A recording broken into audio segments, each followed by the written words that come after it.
ਜੀਵਨ ਕੌਤਕ ਸੰਤ ਬਾਬਾ ਮਹਾਰਾਮ ਸਿੰਘ ਜੀ ਡੇਰਾ ਰੂਮੀ ਵਾਲੇ।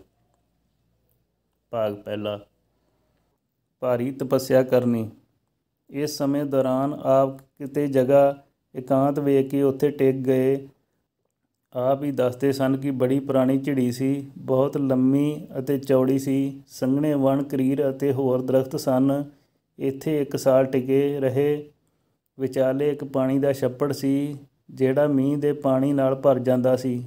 ਕਈ ਪਿੰਡ ਉਸ ਤੋਂ ਦੂਰ ਦੂਰ ਸਨ। ਜਦੋਂ ਕਦੇ ਚਿੱਤ ਮੰਨੇ ਕਿਸੇ ਨਗਰ ਜਾਣ, ਜੋ ਉੱਥੋਂ ਮਿਲੇ ਲੋੜ ਅਨੁਸਾਰ ਲੈ ਆਉਣਾ, ਫਿਰ ਥੋੜ੍ਹਾ ਥੋੜ੍ਹਾ ਉਸ ਵਿੱਚੋਂ ਰੋਹ ਛਕਦੇ ਰਹਿਣਾ। ਕਿੰਨਾ ਚਿਰ ਸਿਰਫ ਇੱਕ ਬੁਰਕੀ ਅੰਨ ਦੀ ਉੱਤੋਂ ਘੁੱਟ ਪਾਣੀ ਦਾ ਪੀ ਲੈਣਾ ਅਤੇ ਆਨੰਦ ਵਿੱਚ ਰਹਿਣਾ। ਜਿਸ ਨੇ ਵੀ ਪ੍ਰਾਪਤੀ ਕੀਤੀ ਹੈ, ਬਖਸ਼ੀਸ਼ ਲੈ ਕੇ ਕਮਾਈ ਕਰਦੇ ਹਨ।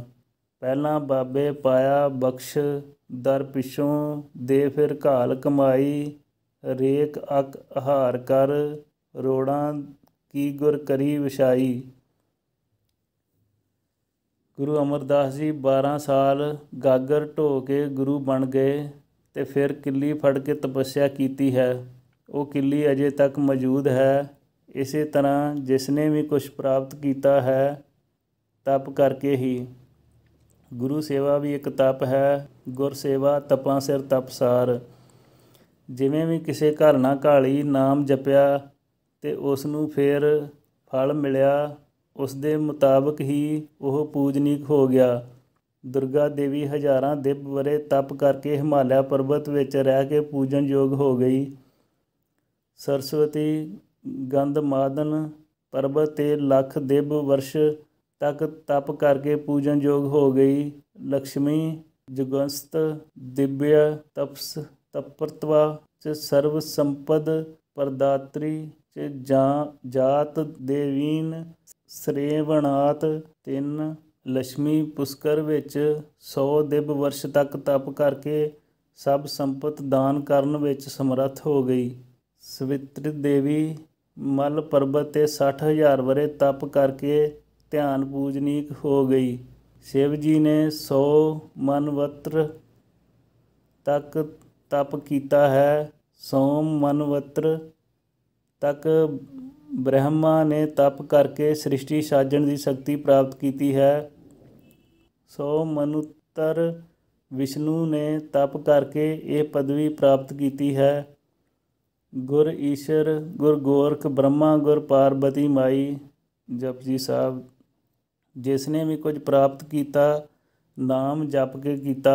ਸਭ ਵਡਿਆਈਆਂ, ਸਭ ਸੁੱਖ ਨਾਮ ਵਿੱਚ ਹਨ। ਗੁਰਮੁਖ ਪ੍ਰਹਲਾਦ ਜਪ ਹਰ ਗਤ ਪਾਈ। ਗੁਰਮੁਖ ਜਨਕ ਹਰ ਨਾਮ ਲਿਵਲਾਈ। ਗੁਰਮੁਖ ਵਸਿਸ਼ਟ ਹਰ ਉਪਦੇਸ਼ ਸੁਣਾਈ। ਬਿਨ ਗੁਰ ਹਰ ਨਾਮ ਨ ਕਿਨੇ ਪਾਇਆ ਮੇਰੇ ਭਾਈ। ਗੁਰਮੁਖ ਹਰ ਭਗਤ ਹਰ ਆਪ ਲਹਾਈ।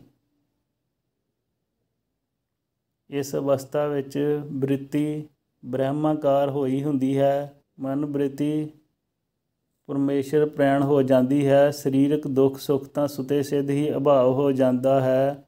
ਮਨ ਪਰਮੇਸ਼ਰ ਪ੍ਰੈਣ ਕਰਨਾ ਹੀ ਅਸਲ ਯੋਗ ਹੈ। ਇੱਥੇ ਕਥਨ ਹੈ, ਮਨ ਹੀ ਕੇ ਭਰਮ ਤੇ ਜਗਤ ਜਹ ਦੇਖੀਅਤ।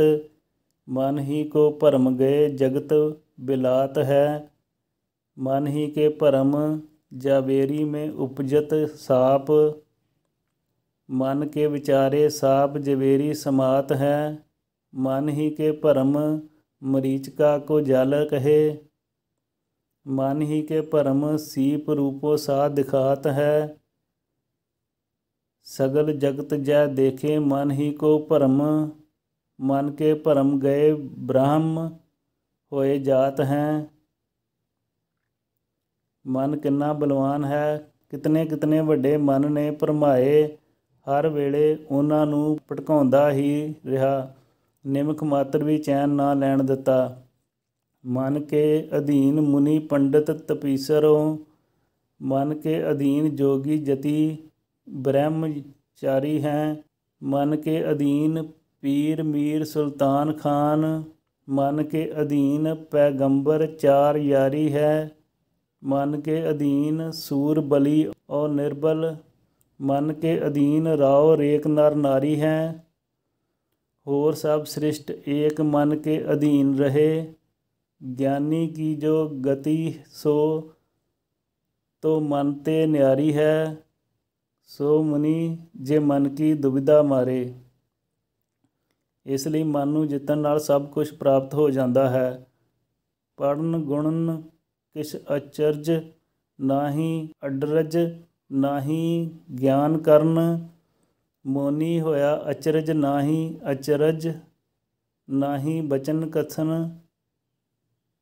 ਤੀਰਥ ਪਰਸੀਏ ਅਚਰਜ ਨਾਹੀ ਅਚਰਜ, ਨਾਹੀ ਗੌਣ ਕਰਨ। ਦਰਸ਼ਨ ਨਾਹੀ ਔਰ ਕੁਛ, ਅਚਰਜ ਅਚਰਜ ਹੈ ਮਨ ਵਸ ਕਰਨ। ਸੋ ਜਿਨ੍ਹਾਂ ਨੇ ਮਨ ਨੂੰ ਸਾਧ ਲਿਆ, ਮਨ ਵਸ ਕਰ ਲਿਆ, ਸਭ ਕੁਛ ਉਹਨਾਂ ਨੂੰ ਪ੍ਰਾਪਤ ਹੋ ਗਿਆ। ਇੱਕ ਰਾਜਾ ਸੀ, ਉਸ ਦੇ ਦੇਸ਼ ਵਿੱਚ ਇਹ ਮਰਿਆਦਾ ਸੀ, ਰਾਜਪੁੱਤ ਨੂੰ ਰਾਜ ਨਹੀਂ ਸੀ ਦਿੱਤਾ ਜਾਂਦਾ। ਇੱਕ ਪ੍ਰੀਖਿਆ ਰੱਖੀ ਹੋਈ ਸੀ, ਉਹ ਪ੍ਰੀਖਿਆ ਵਿੱਚ ਹਰ ਕੋਈ ਸ਼ਾਮਲ ਹੋ ਸਕਦਾ ਸੀ। ਰਾਜਪੁੱਤਰ ਵੀ ਸ਼ਾਮਲ ਹੁੰਦੇ ਸਨ ਅਤੇ ਪ੍ਰਜਾ ਦੇ ਲੋਕ ਵੀ। ਉਹ ਪ੍ਰੀਖਿਆ ਇਹ ਸੀ ਕਿ ਇੱਕ ਮੰਜਾ ਬਣਿਆ ਸੀ। ਪ੍ਰੀਖਿਆ ਦੇਣ ਵਾਲੇ ਉੱਤੇ ਬੈਠਦੇ ਸਨ। ਉਹਨਾਂ ਦੇ ਹੱਥ ਵਿੱਚ ਸੋਟੀ ਹੁੰਦੀ ਸੀ। ਮੰਜੇ ਹੇਠ ਕੁੱਕੜ ਛੱਡਦੇ ਸਨ। ਮੰਜੇ ਉੱਤੇ ਬੈਠ ਕੇ ਕੁੱਕੜ ਮਾਰਦੇ ਸਨ। ਕੁੱਕੜ ਮੰਜੇ ਦੇ ਹੇਠੋਂ ਬਾਹਰ ਨਹੀਂ ਜਾਣ ਦੇਣਾ ਅਤੇ ਕੁੱਕੜ ਨੂੰ ਸੋਟੀ ਨਹੀਂ ਮਾਰਨੀ। ਉਸ ਨੂੰ ਮੰਜੇ ਹੇਠ ਭਜਾ ਭਜਾ ਕੇ ਨਿਸਲ ਕਰਕੇ ਮਾਰਨਾ ਹੈ।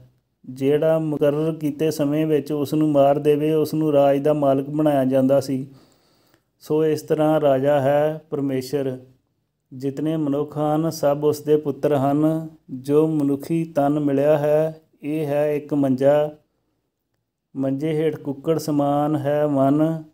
ਇਸ ਮਨ ਨੂੰ ਮਾਰਨਾ ਹੈ। ਸੋ ਪੁਰਖ ਬੈਰਾਗੀ ਰਾਮ, ਸਰੀਰ ਰੂਪੀ ਮੰਜੇ ਉੱਤੇ ਬੈਠਾ ਹੈ ਜੀਵ। ਇਸ ਦੇ ਅੰਦਰ ਹੈ ਮਨ ਰੂਪੀ ਕੁੱਕੜ। ਮਨ ਨੂੰ ਸਰੀਰ ਰੂਪ ਮੰਜੇ ਤੋਂ ਬਾਹਰ ਨਹੀਂ ਜਾਣ ਦੇਣਾ। ਮਨ ਕੁੱਕੜ ਨੂੰ ਨਾਮ ਰੂਪੀ ਸੋਟੀ ਨਾਲ ਘੇਰ ਘੇਰ ਕੇ ਅੰਦਰ ਹੀ ਰੱਖਣਾ ਹੈ। ਰਾਮ ਚੰਦ ਕੀ ਲਸ਼ਟਿਕਾ ਜਿਨ ਮਾਰਿਆ ਰੋਗ। ਸੁੱਖ ਦੁੱਖ ਰੂਪੀ ਬਾਣ ਨਾਲ ਮੰਜਾ ਬੁਣਿਆ ਹੈ। ਆਸ਼ਾ ਤ੍ਰਿਸ਼ਨਾ ਇਸ ਦੀਆਂ ਦੋ ਬਾਹੀਆਂ ਹਨ। ਹਉਮੈ ਮਮਤਾ ਦੇ ਦੋ ਸੇਰੂ ਹਨ। ਇਸ ਮੰਜੇ ਨੂੰ ਦੁਬਤਾ ਰੂਪੀ ਦੌਣ ਪਾ ਕੇ ਕੱਸਿਆ ਹੈ। ਹੰਕਾਰ ਰੂਪੀ ਮਲ ਵਿੱਚ ਉਹ ਦੌਣ ਪਈ ਹੋਈ ਹੈ। ਇਸ ਸਰੀਰ ਰੂਪੀ ਮੰਜੇ ਦੇ ਚਾਰ ਪਾਵੇ ਹਨ। ਉੱਚੀ ਕੁੱਲ ਦਾ ਅਭਿਮਾਨ, ਸਰੀਰ ਦੇ ਬਲ ਦਾ ਅਭਿਮਾਨ, ਸੁੰਦਰਤਾ ਦਾ ਅਭਿਮਾਨ, ਧਨ ਵਿਦਿਆ ਦਾ ਅਭਿਮਾਨ। ਦੋਹਰਾ ਚਾਰ ਪਾਉ ਇਸਕੇ ਕਰੇ, ਗੁਣੀ ਜਨ ਕਰਤ ਬਖਾਨ। ਊਚ ਕੁੱਲ ਨਿਜ ਬਲ, ਸੁੰਦਰਤਾ, ਧਨ ਵਿਦਿਆ, ਅਭਿਮਾਨ। ਇਹ ਹਨ ਸਰੀਰ ਰੂਪੀ ਮੰਜੇ ਦੇ ਚਾਰ ਪਾਵੇ। ਸੋ ਇਉਂ ਮਨ ਰੂਪ ਕੁੱਕੜ ਨੂੰ ਮਾਰ ਕੇ ਪਰਮੇਸ਼ਰ ਦੀ ਪ੍ਰਾਪਤੀ ਕਰਨੀ ਹੈ। ਜਗਿਆਸੂ ਇਉਂ ਮਨ ਨੂੰ ਮਾਰ ਲੈਂਦੇ ਹਨ। ਉਸ ਕੁੱਕੜ ਨੂੰ ਮਾਰ ਕੇ ਤਾਂ ਰਾਜ ਮਿਲ ਜਾਂਦਾ ਸੀ, ਪਰੰਤੂ ਮਨ ਨੂੰ ਮਾਰ ਕੇ ਕੀ ਮਿਲਿਆ? ਕਬੀਰ ਜੀ ਨੇ ਕਥਨ ਕੀਤਾ ਹੈ, ਭਗਵਤ ਭੀਰ ਸਖਤ ਸਿਮਰਨ ਕੀ, ਕਟੀ ਘਾਲ ਭੈ ਫਾਸੀ। ਦਾਸ ਕਮੀਰ ਚੜਿਓ ਗੜ ਊਪਰ, ਰਾਜ ਲਿਓ ਅਬਿਨਾਸੀ। ਰਾਮ ਕਬੀਰਾ ਏਕ ਭਏ ਹੈ, ਕੋਈ ਨਾ ਸਕੇ ਪਛਾਨੀ। ਇੱਕ ਰੂਪ ਹੋ ਗਏ, ਪਛਾਣ ਨਹੀਂ ਹੋ ਸਕਦੀ। ਹੋਵੇ ਵੀ ਕਿਵੇਂ? ਜਿਉਂ ਜਲ ਜਲ ਮਹਿ ਪੈਸ ਨਾ ਨਿਕਸੇ, ਤਿਉਂ ਢੁਰ ਮਿਲਿਓ ਜਲਾਹੋ। ਇਉਂ ਘਾਲਣਾ ਘਾਲ ਕੇ ਮਹਾਂਪੁਰਖ ਕਰਤੇ ਨਾਲ ਅਭੇਦ ਹੋ ਜਾਂਦੇ ਹਨ। ਜਿਵੇਂ ਜਿਵੇਂ ਕਮਾਈ ਕਰਦੇ ਰਹੇ, ਤਿਵੇਂ ਤਿਵੇਂ ਆਨੰਦਮਈ ਅਵਸਥਾ ਵੱਧਦੀ ਗਈ। ਫਿਰ ਇੱਕ ਰੂਪ ਹੋ ਗਏ, ਪਰ ਕਮਾਈ ਨਹੀਂ ਛੱਡੀ, ਕਰਦੇ ਰਹੇ। ਸੋ ਇਉਂ 1 ਸਾਲ ਬੀਤ ਗਿਆ। ਬਾਬਾ ਜੀ ਕੋਲ ਜਿਸ ਵੇਲੇ ਕੋਈ ਜਗਿਆਸੂ ਆਉਂਦਾ ਸੀ ਅਤੇ ਉਸ ਨੂੰ ਸੰਬੋਧਨ ਕਰਨ ਸਮੇਂ ਆਪਣਾ ਕੋਈ ਪੁਰਾਣਾ ਬਚਨ ਦੱਸ ਕੇ ਕਹਿਣਾ, ਅਵਸਥਾ ਕਿਤੇ ਵਣਾਂ ਝਾੜਾਂ ਨਾਲ ਨਹੀਂ ਲੱਗੀ। ਇਹ ਤਾਂ ਜਨਮਾਂ ਜਨਮਾਂ ਦੀ ਕਮਾਈ ਹੋਵੇ ਅਤੇ ਫਿਰ ਕਿਸੇ ਸਮੇਂ ਨਿਰੰਕਾਰ ਦੀ ਕਿਰਪਾ ਹੋਵੇ ਤਾਂ ਜਾ ਕੇ ਇਹ ਪ੍ਰਾਪਤੀ ਹੁੰਦੀ ਹੈ, ਉਹ ਵੀ ਕਿਸੇ ਵਿਰਲੇ ਨੂੰ। ਕੋਟਨ ਮੇਂ ਨਾਨਕੋ ਨਾਰਾਇਣ ਜੇ ਚੀਤ, ਕੋਟ ਮਦੇ ਕੋ ਵਿਰਲਾ ਸੇਵਕ, ਹੋਰ ਸਗਲੇ ਵਿਵਹਾਰੀ। ਚਿੰਤ ਅਚਿੰਤਾ ਸੋਚ ਅਸੋਚਾ, ਸੋਗ ਲੋਭ ਮੋਹ ਥਾਕਾ। ਚਿੱਤ ਅਚਿੰਤਾ ਸੋਚ ਅਸੋਚ, ਇਹ ਦਵੰਦਵਾਦ ਦੀ ਅਵਸਥਾ ਹੈ। ਮਤਲਬ ਇੱਥੇ ਵੀ ਮਨੋਂ ਲੈ ਨਹੀਂ ਹੈ। ਬ੍ਰਿਤੀ ਬ੍ਰਹਮਾਕਾਰ ਨਹੀਂ ਹੁੰਦੀ। ਜਹਾਂ ਬੋਲ ਤੈ ਅਛਰ ਆਵਾਂ, ਜਹ ਅਬੋਲ ਤੈ ਮਨ ਨਾ ਰਹਾਵਾਂ। ਬੋਲ ਅਬੋਲ ਮਦ ਹੈ ਸੋਈ, ਜਾਸੋ ਹੈ ਤਸ ਲਖ ਨ ਕੋਈ। ਜਿੱਥੇ ਬੋਲਣਾ ਅਤੇ ਚੁੱਪ ਰਹਿਣਾ ਇਹ ਸਭ ਮਨ ਦੇ ਹੀ ਕੰਮ ਹਨ। ਅਸ਼ਟਾਵਕਰ ਰਿਸ਼ੀ ਨੇ ਰਾਜੇ ਜਨਕ ਨੂੰ ਉਪਦੇਸ਼ ਦੇ ਕੇ ਗਿਆਨ ਦਿੱਤਾ ਤਾਂ ਉਸਨੇ ਦੱਸਿਆ ਸੀ, ਨਾ ਵਿਆਯਪੇ ਨੇ ਏਕਾ ਗ੍ਰਹਿਆ, ਨਾਤ ਬੋਧੇ ਬੋਧੇ ਨਾ ਮੁੜਤਾ, ਨਾ ਸੁਖ ਨਚਵਾਂ ਦੁਖ ਉਪਾਸਤਛ ਯੋਗਨ। ਅਰਥ ਜੀਵਨ ਮੁਕਤੀ ਵਾਲੇ ਨੂੰ ਨਾ ਵਿਖੇਪ ਹੈ, ਬ੍ਰਿਤੀ ਖਿੰਡੀ ਰਹਿਣ ਦਾ ਨਾਮ ਵਿਖੇਪ ਹੈ। ਨਾ ਇਕਾਗਰਤਾ ਹੈ, ਨਾ ਗਿਆਨ ਹੈ, ਨਾ ਅਗਿਆਨ ਹੈ, ਨਾ ਸੁਖ ਹੈ, ਨਾ ਦੁੱਖ ਹੈ। ਇਹ ਮਨ ਨਾਲ ਹੀ ਸੰਬੰਧ ਰੱਖਦੇ ਹਨ। ਕਰਤਰਮ ਕਰਚਵਾਕਾਮ ਕਰਚਾਰਵਾ ਕ੍ਰਵਿਵੇਕਾ, ਇੰਦ ਕ੍ਰਿਤਮਿੰਦ ਨੇਤ ਦਵ ਦੈ ਮੁਕਰਸ਼ ਸੋਗਿਨ। ਅਰਥ ਇਸ ਤਰ੍ਹਾਂ ਦੰਦਵਾਜ ਦੀ ਅਵਸਥਾ ਤੋਂ ਰਹਿਤ ਜੋਗੀ ਜਨ ਹੈ। ਉਸਦੇ ਧਰਮ ਅਰਥ ਕਾਮ ਮੋਖ ਵਿਵੇਕ ਕਰਤਵ ਅਕਰਤਵ ਇਹ ਮਨ ਦੇ ਕੰਮ ਹਨ। ਕ੍ਰਿਤਯ ਕਮੀਪੇ ਨੈਵਸ ਨਕਾਪ ਹਰਿੰਦੀ ਰੰਜਨਾ, ਜਥਾ ਜੀਵਨ ਏਵ ਇਹ ਜੀਵਨ ਮੁਕਤਿ ਸੋਗਿਨ। ਅਰਥ ਉਸ ਦਾ ਕਰਤੱਵ ਵੀ ਕੋਈ ਨਹੀਂ, ਨਾ ਉਸਨੂੰ ਕੋਈ ਵਾਸਨਾ ਹੈ। ਜੋ ਸਰੀਰ ਦੀ ਚੇਸ਼ਟਾ ਭਾਵ ਹਾਲਤ ਹੋ ਗਈ, ਪਰ ਉਸਨੂੰ ਕੋਈ ਚਿੰਤਾ ਨਹੀਂ। ਅਸ਼ਟਾਵਕਰ ਗੀਤਾ। ਸਰਾਂਜਹੇ ਭੇਖਿਆ ਵਿਤਰਾਉ ਚਲਾਂਬਾ, ਜਨੇ ਜਨੇ ਨਿਰਵਿਕਲਪ ਸਰਬਾਵਸ਼ਯ ਨਾ ਵਿਸ਼ੇਸ਼ ਅਸਤ ਜੋਗਨ। ਅਰਥ ਰਾਜ ਮਿਲ ਜਾਏ, ਭਿੱਖਿਆ ਮੰਗਣੀ ਪਵੇ, ਲਾਭ ਹੋਵੇ ਨੁਕਸਾਨ ਹੋਵੇ, ਇਕੱਲਾ ਰਹੇ ਇਕੱਠ ਵਿੱਚ ਰਹੇ, ਉਸ ਲਈ ਕਿਸੇ ਵਸਤੂ ਦੀ ਖਾਸ ਵਿਸ਼ੇਸ਼ਤਾ ਹੀ ਨਹੀਂ। ਜੇਕਰ ਬਨ ਸੰਸਰ ਕੀਆ ਤੇ ਪੂਰੇ ਸੰਸਾਰ, ਜੋ ਰਾਜ ਦੇ ਤਾਂ ਕਮਨ ਵਡਾਈ, ਜੋ ਭੀਖ ਮੰਗਾਵੇ ਤਾਂ ਕਿਆ ਘਟ ਜਾਈ। ਬਸਟਾ ਟੂਟੀ ਝੋਂਪੜੀ, ਚੀਰ ਸਭ ਛਿੰਨਾ, ਜਾਤ ਨ ਪਾਤ ਨ ਆਦਰੋ ਉਦਿਆਨ ਭਰਮਿੰਨਾ। ਮਿੱਤਰ ਨ ਇਠ ਤਨ ਰੂਪਹੀਣ, ਕਿਸੂ ਸਾਕ ਨ ਛਿੰਨਾ। ਰਾਜਾ ਸਗਲੀ ਸ੍ਰਿਸ਼ਟੀ ਕਾ, ਹਰ ਨਾਮ ਮਨ ਭਿੰਨਾ। ਤਿਸਕੀ ਧੂੜ ਮਨ ਉਦਰੇ, ਪ੍ਰਭ ਹੋਏ ਸੋ ਪ੍ਰਸੰਨਾ। ਮਾਨ ਅਭਿਮਾਨ ਮੱਧੇ ਸੋ ਸੇਵਕ ਨਾਹੀਂ। ਜੋ ਮਾਨ ਅਭਿਮਾਨ ਵਿੱਚ ਰਿਹਾ ਉਹ ਸੇਵਕ ਨਾ ਬਣ ਸਕਿਆ। ਰੱਬ ਦੇ ਪਿਆਰਿਆਂ ਦੀ ਕਿੱਥੋਂ ਤੱਕ ਕੋਈ ਉਸਤਤੀ ਕਰੇ। ਸਭ ਸ਼ਾਸਤਰ ਅਤੇ ਵੇਦ ਸਮੇਤ ਅਵਤਾਰਾਂ ਦੇ ਉਹਨਾਂ ਦੀ ਉਸਤਤੀ ਕਰਦੇ ਹਨ। ਕ੍ਰਿਸ਼ਨ ਜੀ ਨੇ ਅਰਜਨ ਨੂੰ ਉਪਦੇਸ਼ ਦਿੰਦਿਆਂ ਹੋਇਆਂ ਉਹਨਾਂ ਦੀ ਥਾਂ ਥਾਂ ਸਿਫਤ ਕੀਤੀ ਹੈ। ਸਮਯ ਸਰਵੇ ਸਮਾਰੰਭਾ, ਕਾਮ ਸੰਕਲਪ ਵਰਜਿਤਾ। ਗਿਆਨਾ ਗਿਰਦ ਕਰਮਾਣੂ, ਤਮਾਹੂ ਪੰਡਿਤ ਬੁੱਧ। ਸੋ ਸਾਰੀਆਂ ਵਾਸਨਾ ਤੋਂ ਰਹਿਤ ਹੈ। ਗਿਆਨ ਅਗਨੀ ਨਾਲ ਭਸਮ ਹੋ ਜਾਂਦੇ। ਉਸਦੇ ਕਰਮ ਐਸੇ ਪੁਰਸ਼ ਨੂੰ ਪੰਡਿਤ ਕਿਹਾ ਹੈ। ਸੋ ਪੰਡਿਤ ਜੋ ਮਨ ਪ੍ਰਬੋਧੇ। ਅਰਥ ਸੋ ਪੰਡਿਤ ਜੋ ਤ੍ਰਿਹਾ ਗੁਣਾ ਕੀ ਪੰਡ ਉਤਾਰੇ। ਤੈ ਕਰੁੰਦਾ ਕਰਮ ਫਲਾਂ ਸੰਗ, ਨਿਤਿਆ ਤ੍ਰਿਪੋ ਨਿਰਾਮਯਾ। ਕਰਮਣੀ ਭਵ ਪ੍ਰਵਿੱਤੋ, ਅਪਨੈਮ ਤ੍ਰਿਪੋ ਨਿਰਾਮਯਾ। ਅਰਥ ਕਰਮ ਕਰਦਾ ਹੋਇਆ ਵੀ ਅਭਿਮਾਨ ਕੋ ਤਿਆਗ ਕੇ ਕਰਮ ਮੇਂ ਪ੍ਰਵਿਰਤ ਹੋ ਕੇ ਵੀ ਨਾ ਕਰਨ ਸਮਾਨ ਹੁੰਦਾ ਹੈ। ਅਰਥ ਕਰਮ ਕਰਦਾ ਹੋਇਆ ਵੀ ਅਭਿਮਾਨ ਕੋ ਤਿਆਗ ਕੇ ਕਰਮ ਮੇਂ ਪ੍ਰਵਿਰਤ ਹੋ ਕੇ ਵੀ ਨਾ ਕਰਨ ਸਮਾਨ ਹੁੰਦਾ ਹੈ। ਭਾਵ ਕਰਮ ਕੀਤਾ ਨਿਸਫਲ ਹੁੰਦਾ ਹੈ। ਕਰਮ ਕਰਤ ਹੋਵੇ ਨਹਿ ਕਰਮ, ਤਿਸ ਬੈਸਨੋ ਕਾ ਨਿਰਮਲ ਧਰਮ।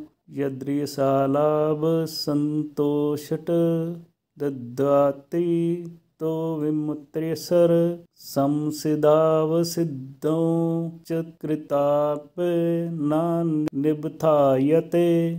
ਅਰਥ ਆਪਣੇ ਆਪ ਜੇ ਕੁਝ ਮਿਲ ਜਾਏ ਉਸ ਵਿੱਚ ਹੀ ਪ੍ਰਸੰਨ ਰਹਿਣਾ। ਸੋਕ ਆਦਿ ਦਵੰਦਵਾਦ ਤੋਂ ਨਿਰਲੇਪ ਰਹਿਣਾ। ਮਤਸਰ ਤੇ ਈਰਖਾ ਤੋਂ ਰਹਿਤ, ਰਿੱਧੀਆਂ ਸਿੱਧੀਆਂ ਕਰਕੇ ਜਾਂ ਨਾ ਕਰਕੇ ਫਿਰ ਵੀ ਆਨੰਦ ਕਹਿਣਾ। जो कर्म करे तां बंधन भी कोई नहीं। साधन भोजन की आस न करी, अचिंत मिले सो पाए। मायरी मन मेरो मतवारो, पेख दयाल आनंद सुख पूरन। हर रस रपियो खुमारो रहाओ, निर्मल भय उजल जस गावत। बहुर न होवत कारो, चरण कमल स्यों डोरी राची। भेटियो पुरख अपारो, कर गए लीने सरबस दीने। दीपक प्यो उजारो, नानक नाम रसिक बैरागी। कुलहे समूहा तारो। ऐसे सन महापुरख ਸਰਬ ਉਪਮਾ ਜੋਗ ਸ੍ਰੀਮਾਨ 108 ਬਾਬਾ ਮਹਾ ਹਰਨਾਮ ਸਿੰਘ ਜੀ। ਸਵਈਆ। ਜੇ ਨਾਮ ਉਚਾਰ ਤਰੀ ਗਨਕਾ, ਜਿਨ ਨਾਮ ਅਜਾਮਲ ਪਤਿਤ ਉਧਾਰੇ। ਜੇ ਨਾਮ ਸਿਮਰ ਛੁਟਿਓ ਗਜ ਗ੍ਰਾਹ ਤੇ, ਧਰੂ ਪ੍ਰਹਿਲਾਦ असंख उधारे। पाहन सिंध में नाम प्राप्त ते, तरवर के पाहन सम तारे। हर नाम हरि हर नाम प्रताप ते, कल में जीव अनोखे तारे। ਜਿਨ੍ਹਾਂ ਨੇ ਸੰਸਾਰ ਵਿੱਚ ਆ ਕੇ ਐਨੀ ਕਠਨ ਕਮਾਈ ਕਰਕੇ ਤੇ ਫਿਰ ਆਪਣੇ ਆਪ ਨੂੰ ਛੁਪਾ ਕੇ ਰੱਖਿਆ, ਇਹੋ ਜਿਹੇ ਥਾਂ ਆਸਣ ਲਾਇਆ ਕੋਈ ਜਾਣ ਹੀ ਨਹੀਂ ਸਕਿਆ। ਜਿੱਥੇ ਟਿਕੇ ਉੱਥੇ ਵੀ ਵਿਰਲੇ ਹੀ ਪ੍ਰੇਮੀ ਦਰਸ਼ਨ ਕਰਨ ਆਉਂਦੇ ਸਨ। ਕਿਸੇ ਨੂੰ ਖਾਸ ਪਤਾ ਨਹੀਂ ਹੋਣ ਦਿੱਤਾ, ਪਰ ਹਾਂ ਜੋ ਬਚਨ ਮੰਨ ਕੇ ਬਹਿ ਗਿਆ ਉਸ ਨੇ ਸਭ ਕੁਝ ਪ੍ਰਾਪਤ ਵੀ ਕਰ ਲਿਆ। ਪਰ ਸੰਸਾਰ ਵਿੱਚ ਇਉਂ ਰਹੇ ਜਿਵੇਂ ਕੋਈ ਸਮਝ ਹੀ ਨਾ ਸਕੇ। ਸ੍ਰੀ ਵਾਹਿਗੁਰੂ ਜੀ ਕਾ ਖਾਲਸਾ, ਸ੍ਰੀ ਵਾਹਿਗੁਰੂ ਜੀ ਕੀ ਫਤਿਹ।